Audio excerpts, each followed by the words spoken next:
Hi, this is Wayne from Mobile Leather Repairs, and an important part of our job before we start is actually mixing the paint and matching the colour.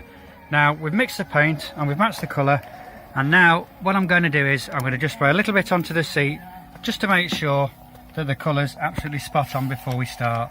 So I'm just going to spray a little bit on there just to see.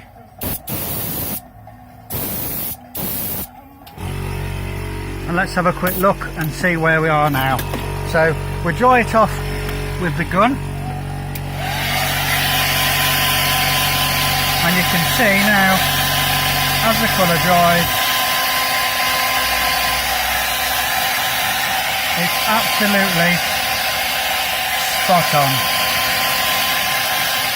Okay, so we know now that after all the repairs are done, we know now that the colour will match and the car will look absolutely superb. What we need to do now is to get this colour off now, because we need to prep it first, but just checking that the colour matches, and it does. So that's Wayne from Leather Repairs signing off. Thank you.